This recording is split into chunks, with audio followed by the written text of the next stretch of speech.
Sa lahat ng ating pinagdaanan, sa panahon ng pandemya at kalamidad, tayo ay kumapit pa rin sa isa't isa. At buong tiwala ninyong ipinakita ang inyong suporta sa serbisyo at paglilingkod namin sa paghahatid ng tamang balita at impormasyon, tulong na galing sa aming puso. Kaya naman, sa latest survey ng Kantar at Nielsen, nangunguna ang mga himpilan ng RMN sa buong bansa. RMN, Number 1 sa Luzon, RMN, number 1 sa Visayas, RMN, at number 1 sa Mindanao. radyo ng buong Pilipinas. Buong karangalan ng mga radyoman ng RMN Networks ang maglilingkod sa inyo. Maraming salamat, RMN. Number 1, number 1. Wala nang iba. Radyo mo nationwide. Ito ang DXMY. The Music and News FM station of RMN. Sa Cotabato. 90.9. DXMY.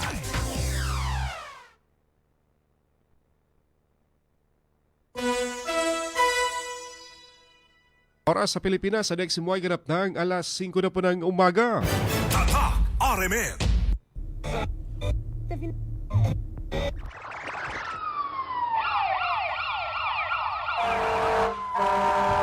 Kaganapan sa magdamag, inyo nang malalaman mula sa RMN News Center. Ito ang unang radyo, unang balita. Kinalap mula sa iba't ibang panig ng lungsod at bansa. Detalyado, walang itinatago. Ang numero unong pinapakinggan namin umaumaga sa bahay. Unang radyo, unang balita. Ang mga boses na kwentuhan namin mga tsuper. At tindera sa palengke. Unang radyo, unang balita. Ang programang gigising sa diwa ng bawat pamilyang Pilipino.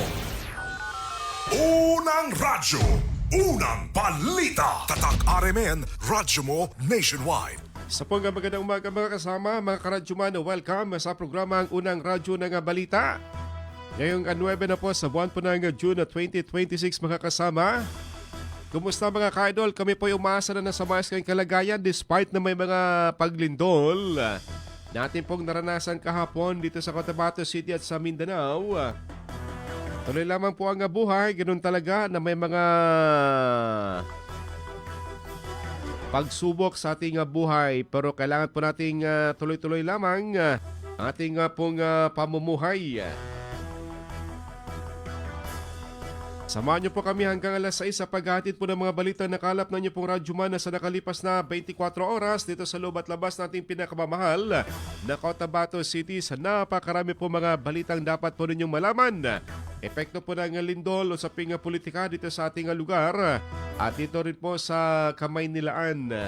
Ating partner this morning si Radyoman Chief Tech Alvin Castillon at si Radyoman Eric Ricardo Madamba Jr. Ito po yung Radyoman Michael Swan. Unang-una sa lahat, headlines. Lindol sa area ng Mindanao. Kumitil ng 19 katao, maraming missing habang marami po mga establishment ang nasira dulot po ng malakas na lindol na 7.8 na magnitude. Una sa lahat, headlines. Ilang mga gusali sa Davao Region ay nasira din po dulot po ng malakas na lindol kahapon. Una sa lahat, headlines. Sa Cotabato City, wala pong pasok ngayon sa eskwela. Ayon ito sa naging abiso ng Cotabato City LGU. Suspendido ang klase sa public at private school sa lungsod. Una sa lahat, headlines. Dalawang taga Maguindanao del Sur, taga Buluan na nasawi sa pagguho o sa lindol na naganap kahapon sa Jansan. Una sa lahat, headlines. Mga residente ng Kalanganan 2 kahapon na sa Cotabato City nilikas matapos ang tsunami alert, pero pagka alas 3 ay pinawi na po ang tsunami alert dito sa Pilipinas. Una sa lahat, headlines. DepEd Secretary Sani Angara bumisita kahapon sa Cotabato City. Una sa lahat, headlines. MILG handang tumugon sa epekto ng lindol at posibleng tsunami dito sa Mindanao. Una sa lahat, headlines. Posibilidad ng mas malakas na lindol hindi sinasantabi ng PBOX. Una sa lahat, headlines. Cotabato Trends hinug na dahil nasa 50 na taon matapos ang malakas na lindol noong 1976 dito sa ating lugar. Una sa lahat, headlines. Bagong pamunuan ng Camp Darapanan, formal nang nanumpa. Una sa lahat, headlines.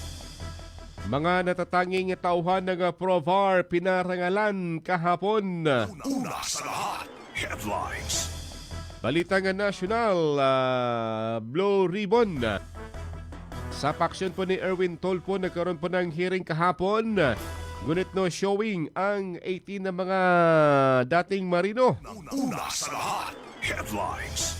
Mga armas ng NPA nakuha ng militar matapos ang madugo enkwentro sa bahagi ng Bukidnon. Una sa lahat, headlines. PRC naglunsad ng emergency fund campaign para sa mga naapektuhan sa lindol sa Mindanao. Una sa lahat, headlines. Balita naman na sa Bayong Dagat, 21 na sawi, 19 sugatan sa nasabing sunog na nangyari sa isang bus sa Iraq. Una sa lahat, headlines. O radyo, kinig na ng radyo! Para una ka, eto na, Lahat ng kailangan mong malamang balita, impormasyon, reaksyon, aksyon, umaumaga. nakakarga na sa Unang radyo, unang balita. Sa bago at umarangkadang programa para sa mga naghahabol ng oras. Umaumaga, bago ka lumarga, mga kaganapan ay alam mo na. Unang radyo, unang balita. Dito lamang yan sa DXMY RMN Cotabato. Unang radyo, unang balita. Isa na namang produktong Tatak RMN. Radyo mo. Nationwide.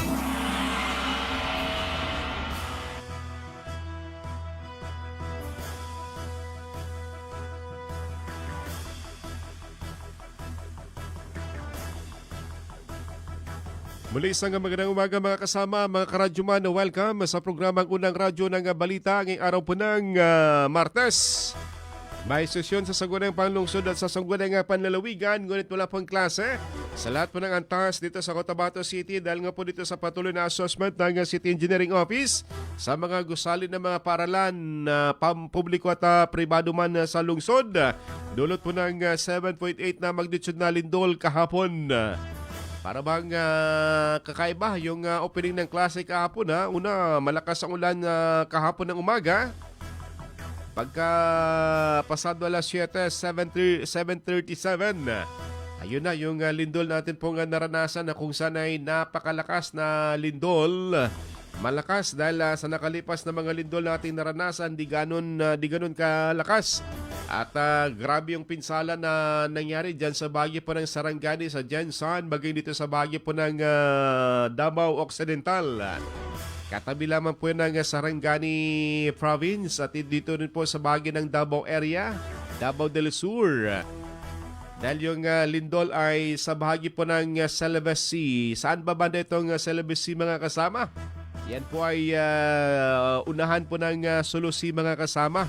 Yung bahagi po ng Celebes Sea, boundary po ng Indonesia at Pilipinas. Diyan po tumama yung epicenter, yung lindol kahapon.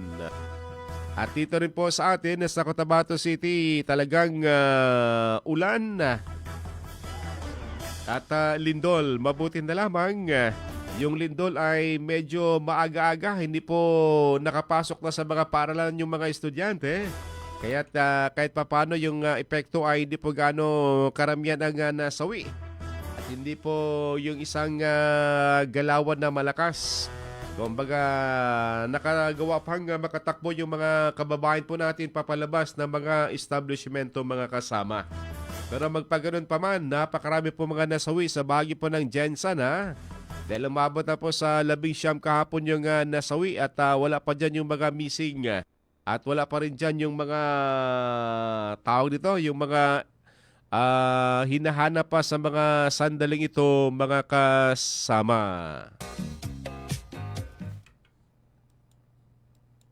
Kaya tuloy sa ating buhay, ganun talaga sa mga pagsubok natin pong nararanasan mga kasama. Dumako tayo sa detalye po nating balita mga kasama. Umabot na nga po sa 11 mga nasawi dito sa bahagi ng lindol na naganap kahapon dyan sa bahagi po ng General Santos City na isa ito sa mga napuruhan na mga syudad dito sa Mindanao at kasama dyan itong bahagi po ng General Santos City. Ayon sa pagsusuri ng Office of the Civil Defense kahapon kung saan ay tumungo na po sila sa Jensen. Kasama po dito ang DOH at ang DPWH para inspeksyonin ang mga gusali at tignan ang epekto po ng lindol sa bahagi po ng General Santos City. 19 na hindi nakaligtas doon sa lindol. Again, this is for verification and validation ng ating management of the dead and missing cluster. Doon po sa 19 na bine-verify natin, ang 16 po nito ay nanggagaling sa Region 12 sa Soc Sargent at ang 3 po ay nanggagaling sa Davao Region. We are trying to get the information if some of these ay meron din kasing naiulat na galing sa or dahil sa landslide. Diba? So karamihan doon ay mga dahil sa rubbles and then yung iba po ay sa landslides. Kunin lang namin yung detalyeng yun. No? Meron din pong naiulat na 134 na injured na mga kababayan natin. Pero again, we see this as an initial data. No? Initial report pa lang ito. Hindi pa ito yung kabuuan. And then meron pong... What the fuck? Yan yung OCD mga kasama sa kanilang ginawang assessment kahapon sa nangyaring lindol sa Jensen at dito sa area po ng katabing mga probinsya sa Sarangani at dito sa Davao area.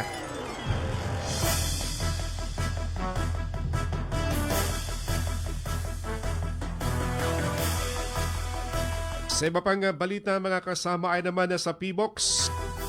Dakong 7:37 ang maganap ang naturang malakas na lindol na naitala sa kanila pong gadget na kung saan ay nangyari po ito sa karagatan sa bahagi po ng Sulawesi.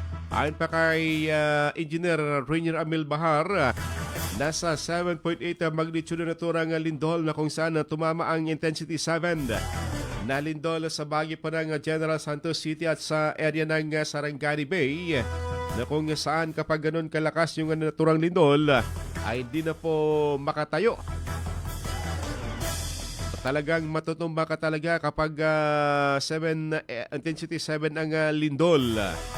Katulad ng nangyari kahapon, marami po mga struktura ang nasira dahil nga po sa lakas ng lindol na naranasan sa bahagi po ng General Santos City. Sa ngayon, sinasabing maabot sa 19 ang nasawi. Unang radyo, unang balita.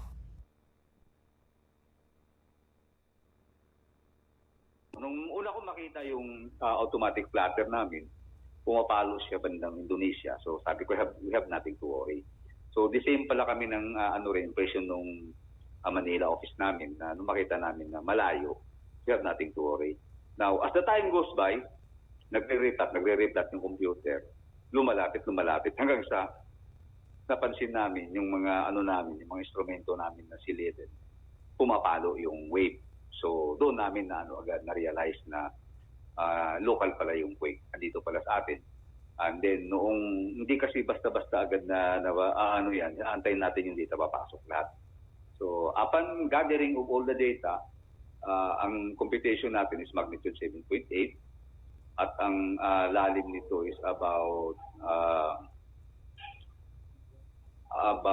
sandali hindi ko na masyado memorize. 32 kilometers lang po ang lalim niya.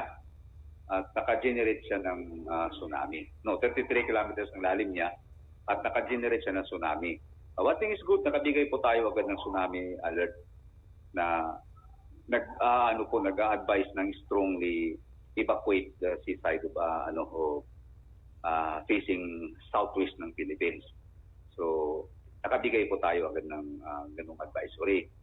Now, makita natin lahat ng malapit doon, ang daming damages.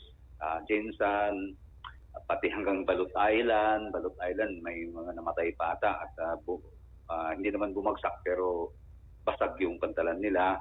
Dito rin sa Davao Occidental, may mga damages. But ang pinaka-ano masyado ngayon is ang Jensan, including mga malls na sipagbagsakan, mga business establishment na sipagbagsakan. So, medyo lang po talaga ang Jensan ngayon. Then hanggang ngayon, as of this time, nakikipag-meeting kami sa kanila, sa Jensan. Wala pa ring power supply. Hindi namin makulit-kulit yung mga data ng mga damages as well as yung kasi kumbaga, we have to respect also their LGU na nagsisikap pa rin nila ma-accommodate lahat ng pangangailangan nila. Unang balita.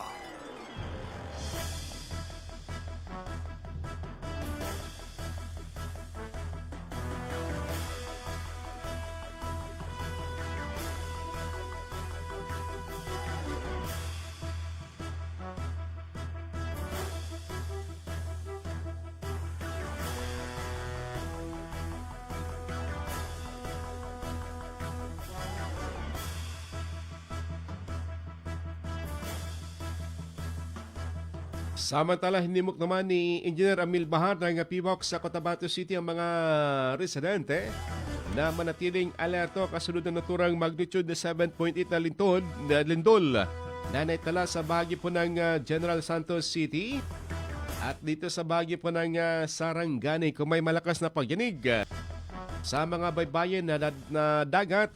Mas maiging wag nang hintayin ang abiso ng mga otoridad dahil 5 minuto lamang daw ang makalipas ay darating na ang tsunami. Unang radyo, unang balita. Identified but nabilang 15 po ang patay. And may mga missing pa dahil hindi pa naman yung mga bumagsak talaga. Itong fast food, hindi natin pangalanan muna kasi mahirap manggaling sa atin yung fast food, not only one pala fast food, mga fast food po, may mga bumagsak po na crumpled talaga totally. Then schools, the same, university, ang first floor, bumagsak yung first floor, so yung second floor naging first floor. Then malls, including malls, 2 malls heavily bumagsak ang mga parapet, ang mga walls. So, Unang radyo, unang balita. Sa Cotabato City, nagpalabas po ng abiso kahapon ng Cotabato City LGU sa mga paralan na sa lungsod na suspendido po ang klase sa mga pampubliko at pribadong paralan hanggang makompleto po ang structural assessment at safety clearance ng mga school buildings ng mga kinaukulang mga ahensya. Mahigpit ay pinagbabawal ang pagsasagawa po ng face-to-face classes at paggamit ng mga classroom at ang mga school facilities hanggat wala pang opisyal na clearance galing po sa City LGU. Ang kaligtasan ng ating mga mag-aaral, mga guro at school personnel ang siya pong pangunahing prioridad ng Cotabato City LGU. Unang radyo, unang balita. Kahapon din po dito sa bahagi po ng Kalanganan, nagkaroon po ng force evacuation na sa bahagi po ng Dalampasigan o malapit po dito sa bahagi po ng Dalampasigan ng Kalanganan 2. Dahil nga po dito sa tsunami alert na pinalabas po ng PBOX, pero kahapon mga alas 3 ay binawi na po ng PBOX ang naturang tsunami alert warning at nakabalik na rin yung mga residente na unang pinalikas ng City Disaster Risk Reduction Management Council na pinangunahan po ni Sir Lim ang naturang pagpapalikas sa mga residente ng naturang area. Yan ba yung pinakakuha na? So, pinakamapulo. Kung mag-evacuate ka, no, so pinakamapulo. Ay, mo sa silin. Baka dun, ha? Coordinate ka, no, sa barangay, no? Ha? Mangay ka sa barangay sa na. Kung sila no po ikuha na. Tamon bitaw sir sa simya kami ba? Why? Pero kami na madagal ka plan sa simya kami. Boy, mas mapiyahin to ba? Mas mapiyahin to ba? Para makuha na. Yan yung sa amin, buwan. Try ka namin sa kuna, ha? Unang radyo, unang balita. Tambalang matinis sa mga balitang maiinit sa unang radyo, unang balita. Oras sa Pilipinas sa next ay ganap ng alas 5:20 na po ng umaga. Tatak RMN. Kaya sa ating mga kababayan na ingat-ingat po tayo, magdasal po tayo para nang sa ganun di po tayo makaranas ng lindol tulad po kahapon. Yung panahon kahapon at panahon ngayon parang the same ha. Maulap pa sa labas na ating himpilan na makulimlim. Parang nagbabadya naman po yung ulan. Pag ganitong makulimlim mga kasama at mga pag-ulan, yan daw yung sabi nilang magpaparamdam yung lindol. Okay lang kung mainit ang panahon dahil hindi gaano maramdaman yung wala masyadong lindol. Pero kapag maulap, makulimlim, nandyan yung lindol magpaparamdam tulad po ng ating naranasan kahapon at sa iba pa mga lindol natin pong naranasan. Yung sa Jensen, ewan ko kung naka-recover na ba sila dahil karamihan ay na-trauma pa rin. Kahit na wala na po yung lindol, pero sila po ay nakakaranas pa rin ng mga pag-uga-uga ng lupa. Dahil kahapon di po biro ang 7.8 magnitude na lindol dyan sa Maasim at malapit lamang po sa Jensen. At yung lakas ay nasa intensity 7. Una at tumutok sa Unang Radyo, Unang Balita! Atin na po nga ito ngayon mga kasama. Report natin mga kasamang radyoman na kumala po ng balita.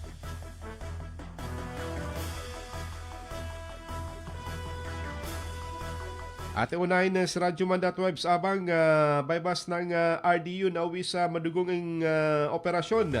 Isa patay, 2 katao arestado sa 2.4 milyon na shabu na nasamsam sa Malabang. Sa detalye sa Radyoman.webs abang. Ronda Presinto. Nauwi sa madugong enkwentro ang ikinasang drug bypass operation ng mga operatiba ng Regional Drug Enforcement Unit ng ProBar matapos manlaban ang isa sa 3 suspek na naganap alas 3 ng hapon itong weekend sa Barangay Matling, Malabang, Lanao del Sur. Sa ulat mula kay RDO Chief Police Major Muhammad Umbawa, kinilalang nasawi na si Alvin Tina alias Fahad, 25 anyos, habang ang mga naaresto ay sina Abdul Lidasan Maruhum, 53 anyos, at ang babaeng si Analia Mimba Adam, 40 anyos, pawang mga residente sa Barangay Poblasyon na Sultan Naga, Dimaporo, Lanao del Norte. Sinasabing mag-aabutan na ng epektos ng biglang makatunog ang mga suspek na undercover agent ang katransaksyon dahilan na nagpaputok ang mga ito na nagresulta naman sa palitan ng putok na tumagal ng di umano ng halos 3 minuto. Na-recover ng operating team sa lugar ang 5 not-tied transparent plastic sachet na naglalaman ng hininalang shabu na may timbang 362 grams na nagkakahalaga ng 2,465,680 pesos. Bukod dito, nakumpiska rin sa pag-ingat ng mga suspek ang isang Toyota Vios sa color gray na may plate number NBD 9621, isang 38 revolver na kargado ng 2 bala at ang 1,000 pesos na nakapatong naman sa 500,000 na budol money. Nasa selda na ng Malabang MPS ang mga suspek at inihanda ng kasong paglabag sa RA 9165 at RA 10591 na isasampa laban sa mga ito. Kasama mo sa DXMY 90.9 Aramen Kota Bato, Radyo Manebs abang tatak Arimen. Unang radyo, unang balita. Salamat .web sa balitang yan.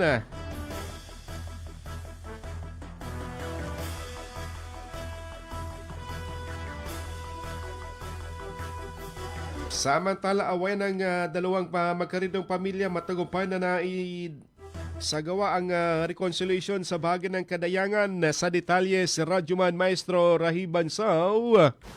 Ronda Presinto. Matagumpay na pinangunahan ni MLF CCZ Chairman at Special Geographic Area Administrator MP Boots Malanga ang pag-aayos ng hidwaan ng rido sa pagitan ng dalawang magkaridong grupo sa Barangay Mudsang sa Bayan ng Kadayangan sa Special Geographic Area. Naging katuwang sa sinagawang rido settlement sina MP Muhammad Kiri Antaw, Special Geographic Area Impos Provincial Coordinator Basit Minandang, Impos Iska Kado Jimmy Yuro Adil kasama ang mga kinatawan ng PNP at militar. Kinilala ni MP Malang ang dalawang pamilyang nagkasundo kabilang na ang grupo ni Commander Joel Maliga Cemento at Commander Saddam Salasal. Ayon kay Malang, kapwa nangako ang dalawang panig na wakasana ang kanilang hidwaan upang mapanatili ang kapayapaan at pagkakaisa sa kanilang komunidad. Kasama mo sa DXMY 90.9, Radyoman Maestro Rahi, Bansa Tatak, Armen. Unang radyo, unang balita. Salamat Maestro sa balitang yan. Samantala, report naman ni Radyoman Dato Jul.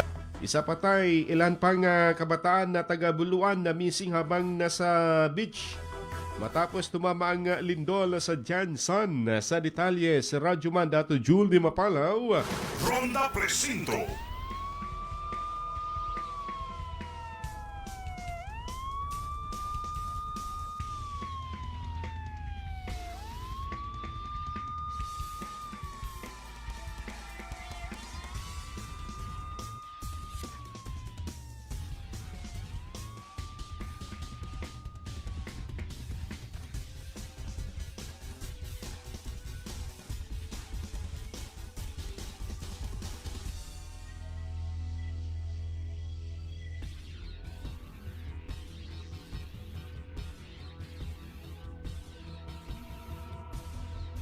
Kinumpirma ni Buluan, Maguindanao del Sur Vice Mayor Dato King Jazier Manguda Dato ang pagkasawi ng isang 14 anyos na dalagita habang dalawa pang batang nawawala matapos biglang tumaas ang tubig dagat habang sila ay naliligo sa General Santos City. Kinilala ang nasawi na si Samina Ali habang patuloy naman na pinaghahanap si Raid Manigid, 9 anyos at Ersad Kadatuan Mama, 7 anyos na hanggang sa ngayon ay hindi pa rin natatagpuan. Samantala, ligtas naman na sina Aldi Kadatuan Mama, 15 anyos, Aljihan Malikol, 11 anyos at Admen Kadatuan Mama, 12 anyos na pawang mga residente ng Buluan sa Maguindanao del Sur at nagkataon lamang na nag-beach sa mga ito sa nabanggit na lugar na maganap ang paglindol. Ayon sa BLGU Buluan, nagpapatuloy ang search and rescue operation upang mahanap ang nawawalang mga biktima. Kasama mo sa DXMY 90.9 RMN Cotabato, Radyoman Julie Mapalao, Tatak RMN. Unang radyo, unang balita.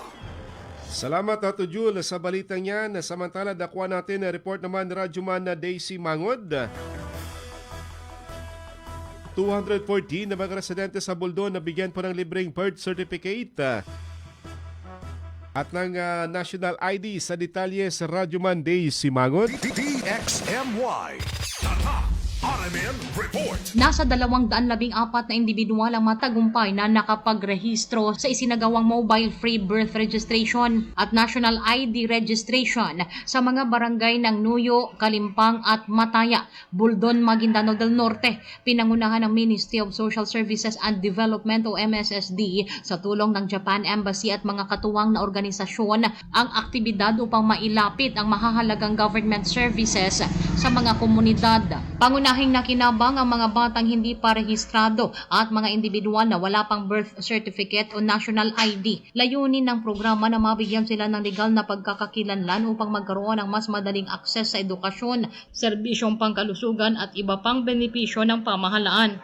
Samantala, matagumpay ring naisagawa ang mobile free birth at national ID registration sa Paggalungan, Maguindanao del Sur at sa Ligawasan Special Geographic Area. Nagsimula naman kahapon, June 8, ang 2 araw na registration sa bayan ng Dato Odin, Sinsuat. Kasama mo sa DXMY 90.9, Radyoman Daisy Mangud, Tatak RMN. Unang radyo, unang balita. Salamat Radyoman na Daisy. Good morning. Yes, kay Eliezer Clarito Robles sa Midsayab, kay Marvin Leon, kay Don C. Saglayan, kay Sally Abdul Karim, kay Padre Mark Cortel. Kumusta ka naman pa sa bahagi po ng UP? Malakas mang lindol dyan kahapon. At kay June Casan, kay Nancy Sabado, Blanca Rimonde sa El Bosian na Midsayap. Good morning ma'am. At kay Pingson na Salim sa Datuanggal Mitimbang. Kay Tang Pangato, good morning daw sa kanyang asawa dyan sa Baseco, Maynila. Kay Christian Paul Brown, good morning sa Davao. Kay Beta Suaga Bla, good morning. Kay Tod Sapto. Kay Menji Esmael, good morning ng Barangay Leong sa Kabuntalan. Kay Marlene Porping Rosa, good morning daw sa Rosa family at sa Morphing dyan sa bagi ng Nalcana sa DBS. Kay Randy Santisas, kay Ashley Kudarat ng Damatog, kay Bayo Mukul Sumiti Bangwaya, kay Dato Tungwaya ng Purok May Alabi sa Dato Balabaran, kay Dato Uno Oto di Maukom, good morning dyan sa bahagi po ng Dato Saudi. Good morning sir. At kay Mad Sambag sa Buluan, kay Wahida o Wahabin Abbas Usman, kay Bayyara Orak Usman, good morning DXM Wine. Nakikinig kami dito sa Tamuntaka 1 araw-araw. Pa-shoutout sa aming kapitan kay Honorable Ahmad Urak. Good morning. Kay Akman Enok, good morning sa Tenorio. At kay RR Linas, kay Ka-Driver Vlog, good morning. Batiin ko lang kasamahan ko sa barangay Awang sa mga workers at sa aming mahal na kapitana si Bay Sharifa Bandila Sinswat. Good morning. Kay Katbar Daton Mor Shahid, good morning. Kay Ma'am Pia Garpen, kay Mama Balete RN ng Cotabato Provincial Hospital.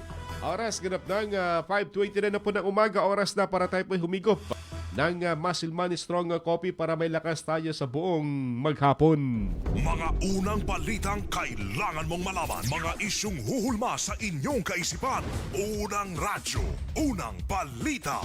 Unang radyo, unang balita. This time check is brought to you by Tang. Himo ang ganado ang pagkaon with Tang. This time check is brought to you by ang kilala mong Alaxan, extra galing na. Up to 3 times faster versus Alaxan FR. New Alaxan Extra. That time check is brought to you by Centrum Silver Advance. May nutrients adjusted for age 50 plus. Tulong para malakas ang resistensya, healthy heart, and sharp memory. The #1 multivitamins for age 50 plus. This time check is brought to you by iBerry. Adunay bilberry para sa mata nga hait ug tin-aw. This time check is brought to you by Kidney Care. Likayi ang dialysis o ubang problema sa kidney. Mag-Kidney Care. This time check is brought to you by Milo. Drink Milo every day. This time check is brought to you by Nescafe Classic. Mag-Nescafe Classic araw-araw. 100% puro at natural. Pinakamasarap na black coffee. This time check is brought to you by Tanduay 5 years. Tibay ng loob, tibay Tanduay.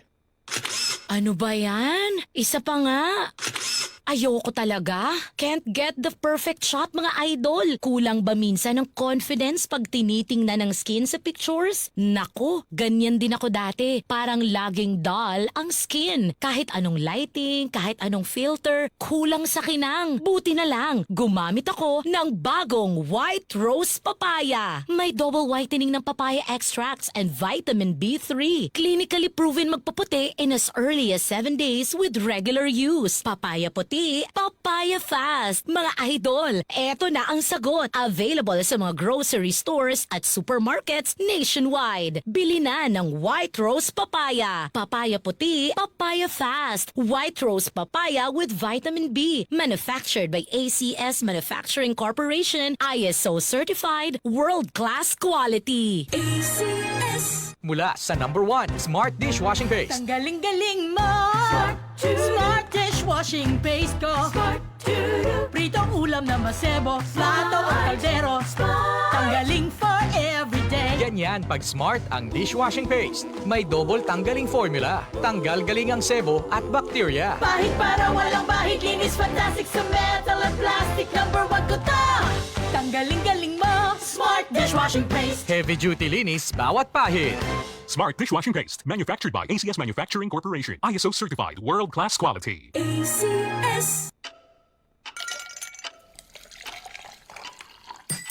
Tang ganado na. Made with real fruit extracts na ay refreshing fruity flavor. Let's get refreshingly real with Tang. Abangan ng refreshing Tang Bayan sa inyong barangay ngayong Sabado at Linggo.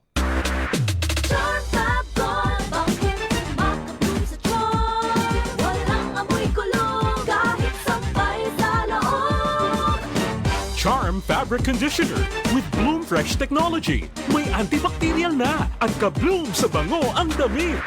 Charm Fab Gold, bakit makabloom sa charm? Walang amoy kulong kahit sampay sa loob. Bangong makabloom sa charm. Charm Fabric Conditioner. Manufactured by ACS Manufacturing Corporation. ISO certified. World-class quality. Ang balita na ito ay hatid ng Ginebra San Miguel. Tatak ng tapang, tatak Ginebra. This newscast is brought to you by Kidney Care. Likayi ang dialysis o ubang problema sa kidney. Mag-Kidney Care. O radyo, radyo, radyo! Kinig na ng radyo! Kinig na ng radyo! Para una ka, eto na! Lahat ng kailangan mong malamang balita, Impormasyon, reaksyon, aksyon, umaumaga, nakakarga na sa Unang Radyo, Unang Balita. Sa bago at umarangkadang programa para sa mga naghahabol ng oras. Umaumaga, bago ka lumarga, mga kaganapan ay alam mo na. Unang Radyo, Unang Balita. Dito lamang yan sa DXMY RMN Cotabato. Unang Radyo, Unang Balita. Isa na namang produktong Tatak RMN. Radyo mo. Nationwide. Oras ganap ng 5:35 na po ng umaga. Tatak RMN. Gaganda na ang gising nyo. Mainit na balita sasalubong sa inyo. Unang Radyo, Unang Balita. Tuloy sa paghatid po ng mga balita nga nakalap na inyo pong Radyo Man. Good morning sa mga nakatutok pa rin po sa atin na kay Dato Mano Makir Latip, kay Mads Gundarangan Enoch sa Baguio po ng Gang Sultan Kudrat sa Maguindanao del Norte. At sa Team Talipapa sa Baguio ng RH9 kay Kuya Rigor, kay Sarge Wanday at kay Ate Jane. Kuya June Amis, good morning po sa inyo at kay Ate Bing Sinon. Good morning po sa inyo sa Awang dyan sa Baguio po ng Crossing. Good morning kay Ate Diding at kay Kuya Tata sa Baguio po ng RH11 sa San Pablo Village kay Ma'am by Mems Balaw. Sa pinakahuling mga pag-uga po ng lupa sa bahagi ng Jensan, naranasan kaninang alas 4:49 ng umaga. Itong aftershock na may 3.3 na intensity mga kasama. Yan yung pinakahuling pag-uga po ng lupa na naranasan dyan sa bahagi po ng Jensan habang unti-unti na pong bumabalik yung supply po ng kuryente sa Jensan at sa area po ng Sarangani Bay. Yung 6 na mga munisipyo dyan sa bahagi po ng Sarangani, yung Baasim, Kiamba at Maitom, itong Alabel, Malapanan at Glan. Yung sa bulubunduking bahagi ay dito yun sa Malungon mga kasama. Yan yung 7 probinsya o 7 bayan dito sa bahagi po ng Sarangani Bay. Habang dito sa Kadayangan Special Geographic Area kahapon, isa pong bagong gawang covered court ang bumagsak ano ba ito, substandard dahil bumagsak yung bago lamang na covered court na isinasagawa dyan sa bahagi po ng Kadayangan Special Geographic Area. Mabutit wala pong tao at wala pong nasaktan sa naturang guho ng naturang covered court mga kasama. Dito sa area po ng Jensan, yung KCC Mall talagang sirang-sira. Kumbaga para bang di na ito makaya sa repair dahil marami yung nasira. Sa labas at sa loob po ng establishment. Ganoon din po yung SM Mall sa Jensan, talagang gumuho yung isang parte. At yung parking area talagang yung mga debris nagkalat. Yung mga walls na nasira. At doon sa loob, mabuti na lamang yung lindol kahapon na hindi po alas 10 na kung saan ay nagbubukas yung mga mall. Kung ganong oras tumama yung lindol, malamang marami-rami po itong masawi mga kasama. Kaya't mabutit maaga pa lang, maaga nangyari ang naturang lindol, pasado alas 7, nakaunti pa lamang yung mga tao sa mall o mga sikyo lamang siguro. Pati yung airport po ng Jensan, di po nakaligtas sa pinsala po ng lindol. Unang Radyo, Unang Balita. Diyan sa bayan po ng Dato Saudi ang Patuan sa Maguindanao del Sur, nagkabitak-bitak din po yung pader at ang sahig ng executive building po ng Dato Saudi ang Patuan na kung saan ay ito po ay aabandonahin muna ng lokal na pamalaan. Ayon kay Mayor Dato Basir Banjo Oto, sila po ay hanap muna ng lugar para sa pansamantala po nilang oopisinahin. Dahil nga po dito sa nag-crack at marami pong mga bitak-bitak sa naturang gusali na kung saan matatagpuan din po ang accounting office at ang budget at ang treasurer's office ng Dato Saudi. Naroon din po kahapon na si Vice Governor Sheikh Hisham Nando na nagkataong nagkaroon po ng aktibidad sa naturang bayan at siya mismo ay tumingin sa pinsala po ng naturang gusali. Unang radyo, unang balita. Yung inspection sa mga infra dito sa Dato Saudi, office ni Mayor, office ng Sanggunian, office ni Vice Mayor, na nakita natin na malaki ang pinsala, no? Malaki ang mga cracks, pati sa foundation, no? Tinamaan ng lindol. So, ang kagandahan nito, sabi ko kay Mayor, ipa-further inspection niya sa mga technical team, sa mga engineers natin para makagawa sila ng rekomendasyon kung ano ang gagawin sa building na ito. Sa amin naman sa province, i-copy publish lang nila kami sa resulta ng technical inspection para makita rin namin kung mapag-aralan namin kung ano ang pwede naming maitulong sa kay Mayor sa dumaan na lindol na ito. Unang radyo, unang balita. Ronda Presinto. Samantala, nagpasalamat naman na si Mayor Dato Basir Banjo Oto sa pagtingin ng pinsala ni Vice Governor Sheikh Hisham Nando. At siya po ay nanawagan sa kinaukulan na baka may mag-donate ng panibagong gusali sa naturang bayan dahil yung naturang lugar o yung naturang struktura ay pwede na pong sirain dahil nga po hindi na po ito fit para po pag-opisinahan. Dahil nga po sa maraming crack at delikado kung sakaling may mga aftershock, baka ito po ay guguho. Unang radyo, unang balita. Mo yung pinsala ng lindol kanina at malalim.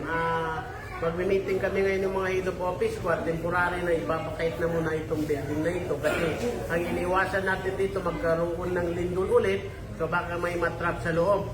So napag-iisipan namin na mababakit na muna ito, pag-usapan namin kung anong maganda at malalim yung pinsala, yung mga poste, diyak-diyak. So hopefully na wala na mangyaring lindol ulit kasi ang iniwasan natin dito matatrap yung mga tao sa loob. Ngayon, nag-brown out na naman. So, bago lang na-repair yung ilaw natin. So, dahil sa lindol, brown out na naman. Kumigay naman yung pagpa-brown out. Unang radyo, unang balita.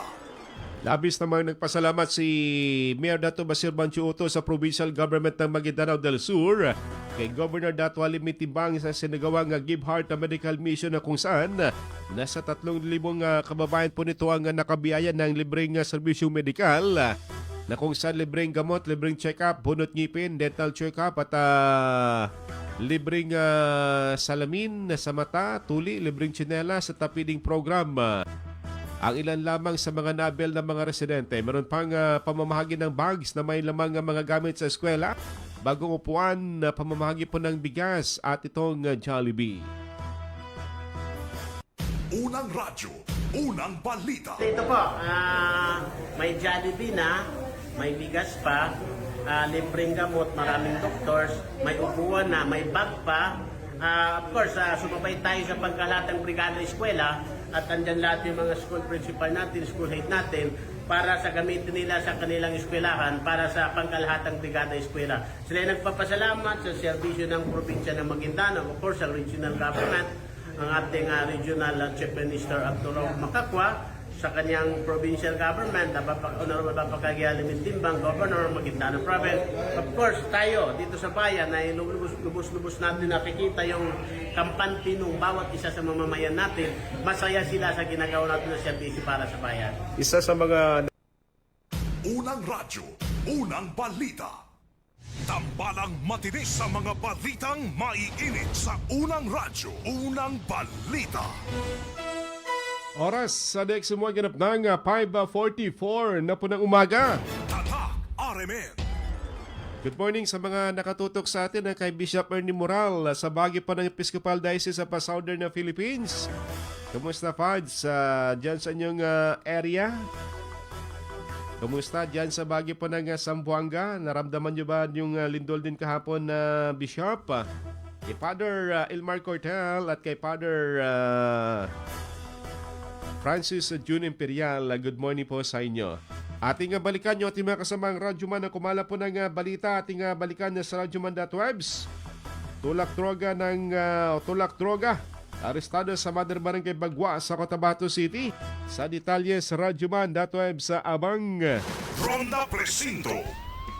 Kalaboso ang isang 25 anyos na lalaking pinaniniwalang runner ng ilegal na droga matapos kumagat sa drug bypass operation ng City Police Drug Enforcement Unit o CPDU alas 6:15 kagabi sa bahagi ng Purok Masigay, Mother Barangay Bagwa, Cotabato City. Kinilalang suspect na si Henry Salik, 25 anyos, single. Residente siya ng sabing barangay. Nasamsam sa operasyon ang isang malit na pakete na naglalaman ng hininalang sebo na may bigat na 0.1 gram na nagkakahalaga ng 680 pesos.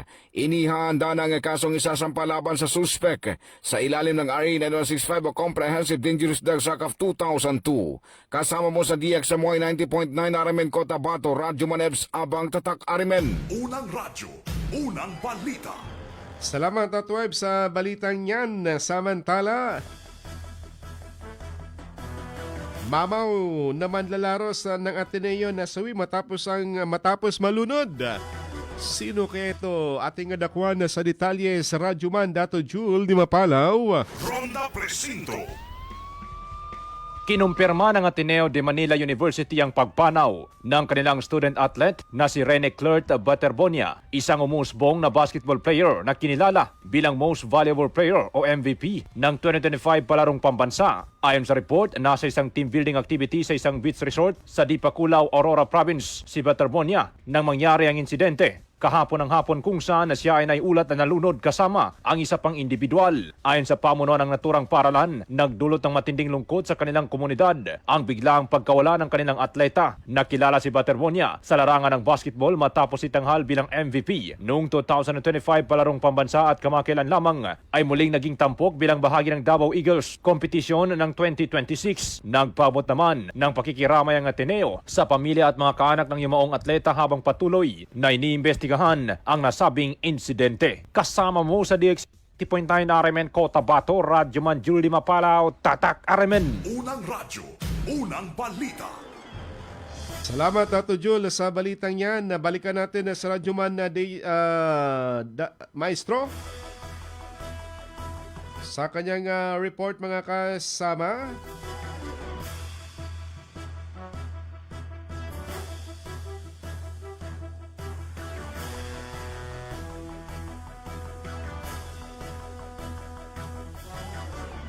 Expanded MILF Central Committee consultation matagumpay na naisagawa sa Camp Darapanan sa detalye sa Radyoman Maestro Rahiban Sow. DXMY Tatak RMN Report.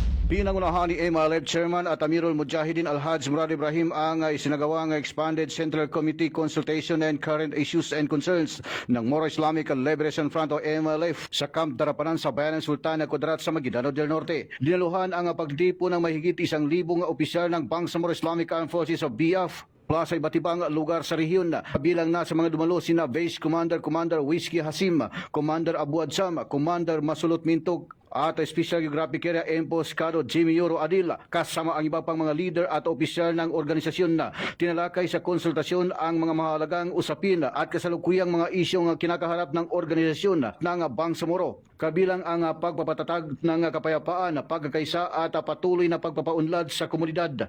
Dumalo rin sa natura ang pagtitipon sina MILF AJAC Chairman Anwar Alamada, Member of Parliament Maestro Silis Salik, Bangsamoro Grand Mufti Abdul Rauf Gyalani at iba pang mga opisyal na iba pang mga kilalang personalidad at opisyal ng MILF. Ayon kay SGA Imposkado Jimmy Yoro Adil, layunin ng pagtitipon ay upang palakasin pa ang koordinasyon sa hanin ng mga opisyal at miyembro ng MILF. Gayon din ang pagbibigay ng mahalagang updates hinggil sa kasalukuyang kaganapan at direksyon ng organisasyon.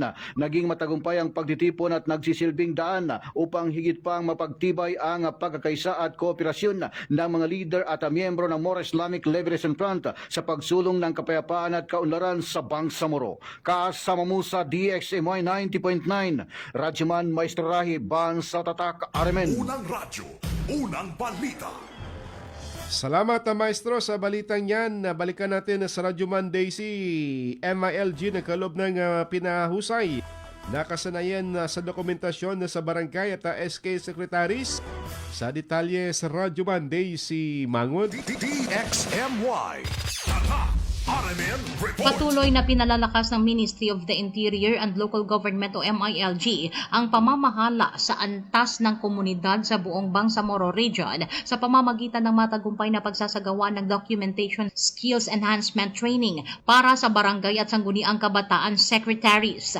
Ang capability building activity ay nagtipon ng barangay at SK secretaries mula sa iba't ibang local government units sa Maguindanao del Sur, Maguindanao del Norte, Lanao del Sur, Basilan, Tawi-Tawi, Special Geographic Area o SGA at Cotabato City. Layunin nitong palakasin ang patuloy na advokasya ng MILG sa pagbibigay kakayahan sa mga lokal na opisyal sa pamamagitan ng mahahalagang kasanayan sa pamamahala at epektibong pamumuno sa antas ng barangay. Isinagawa sa ilalim ng Bangsamoro Barangay Newly Elected Officials o BB-NEO program. Binigyang diin ng naturang pagsasanay ang mahalagang papel ng mga barangay bilang pangunahing frontline institutions na siyang responsable sa pagpaplano, pagpapatupad at pagsubaybay ng mga programa at serbisyong panggobyerno sa community level. Kasama mo sa DXMY 90.9 Radyo Monday si Mangud, Tatak RMN. Unang radyo, unang balita. May tama ka sa loto. Ating isilipin muna resulta ng drone ng PCS kahapon alas 2 World Trust 206. Alas 5 naman 401, samantalang 9 PM naman 117. 4-digit naman alas 9 kagabi lumabas 5035. Sa milyones na pa-premyo 645 na sa 47 plus sa milyon ng jackpot prize. Winning combination 20, 27, 43, 15 na sa 414. 6 sa 55 naman na sa 45 million ng jackpot prize. Winning combination natin na 43, 50, 24, 01 na sa 07 at 15. Good morning kay Kuya Henry Unlayaw sa bahagi po ng Digos City. Kumusta Kuya Henry? Malakas din bang lindol dyan sa Digos kahapon? Kay Simbay Adam ng Tacorong City, Sukran, kay Juliet Mente Diaz, kay Norma Oto at kay Parid sa Abdul Rahman Impal. Sa Upper Tabiran sa area po ng Kabuntalan. Samantala, Balitang Showbiz. balikan natin sa Radyo Monday si update naman sa mga Marites. Ibinahagi ni Dennis Padilla ang isang legal na dokumento kung saan naghain ng kahilingan ng kanyang anak na si Claudia na palitan ang kanyang apelyido mula Valdivia patungong Barreto. Ayon sa aktor, nananatili at hindi magbabago ang kanyang pagmamahal bilang ama. Iginagalang din niya ang naging desisyon nito kahit na umamin siyang labis siyang nalungkot. Ang pangyayaring ito ay sumunod makalipas ang 1 taon matapos siyang batikusin ng publiko dahil sa kanyang mga post tungkol sa pribadong kasal ni Claudia. Kasama mo sa DXMY 90.9 Radyo Monday si Mangud, Tatak RMN. Unang radyo, unang balita. Salamat Radyo Monday si update sa mga Marites. Good morning sa bahagi po ng Apples Bulaluan. Kay paring Jo Marie Abrera, good morning sa RH2. At kay Kagawa Tulundato Dats Piang. Susunod na sina Radyo Man SM Erwin Kabilbigan at Radyo Man Webs Abang sa programang Straight to the Point. Atin naging kaagapay this morning si Radyo Man Chief Tech Alvin Castillon at si Radyo Man Eric Ricardo Madamba Jr. At ito po yung Radyo Man Michael Aswan, Tatak Arimen.